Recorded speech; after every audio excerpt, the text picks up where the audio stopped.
The season for backyard barbecues and picnics is upon us. It's a great way to get outside, but rising temperatures can also bring food safety risks. Let's discuss with Dr. Nicola Mercer, the Medical Officer of Health in Wellington, Dufferin Guelph. Dr. Mercer, thanks for your time as always. Oh, thank you for having me. So, of course, people want to be spending time outdoors right now, but these warm summer temperatures, especially what we've seen over the past couple of days, really present opportunities for foodborne bacteria to thrive.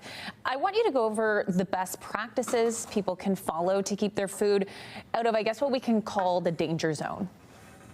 Yeah, I think this is a really important topic, because who doesn't love a good barbecue or picnic? But then you also don't want to get food poisoning.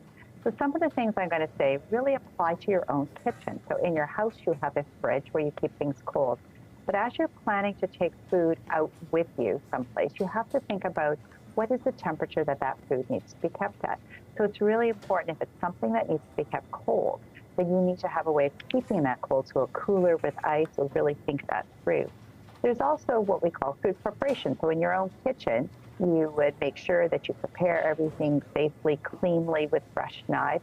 How are you going to prepare that food in the location you're going to? So if you can prepare it ahead of time, do all your prep in your own kitchen, and then package your food in leak-proof containers and take them with you. I always recommend, too, one of the biggest mistakes that people find is that they actually contaminate their own food, especially with meat. So if you're taking raw meat with you, then you need to think about how you're going to safely handle that. So put it in a leak-proof container, put it at the bottom of your cooler so it doesn't contaminate anything else. And ideally, if you have two coolers, try and separate the meat from the rest of your items.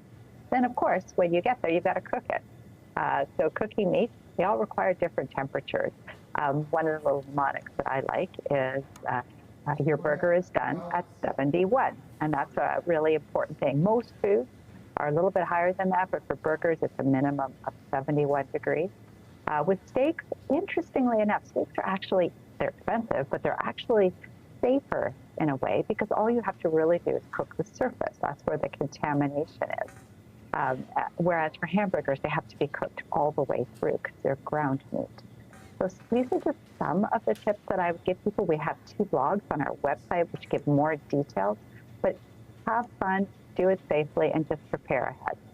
Yeah, these are really good safety tips. I just want to touch on also the importance of safe food handling. I know you brought it up there, just getting that message out to people.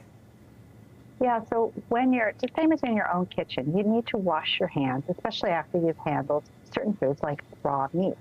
So how are you going to do that when you're outside in a barbecue or in a picnic? So if you think ahead and make sure you either have the ability to wash your hands, make sure at the very minimum that you have hand sanitizer, and maybe a separate set of utensils, so that anything that touches raw meat does then not touch any other food that's not cooked. So that's really important, because a lot of times we do contaminate ourselves by moving food around from raw to cooked, as well as by using our hands to then consume it. So these are all the tips for making sure that you don't consume bacteria, which can make you really sick. Yeah, this is so good to keep top of mind right now.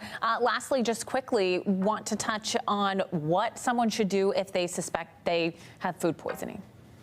Yeah, this is a great topic, because food poisoning takes a number of different forms. So some of them hit you really quickly, and then you kind of know that it was the food that you ate. So some organisms will hit you within 6 to 12 hours. You'll be vomiting or diarrhea. But other organisms will take a few days. And so sometimes you're not really sure. Maybe I didn't get it from that barbecue. Maybe I got it from that restaurant. So sometimes it's helpful to know. So one thing I will say is, if you're having vomiting and diarrhea, you have to drink lots of fluids. And if you get bloody diarrhea, that's a really big warning sign. You or a family member has bloody diarrhea. You need to see a medical professional to get that checked out. Well, it's a very timely topic, and good safety tips everyone should keep top of mind this time of year. Dr. Mercer, thanks so much. Dr. Nicola Mercer is the Medical Officer of Health in Wellington, Dufferin Guelph. Thanks again. You're welcome.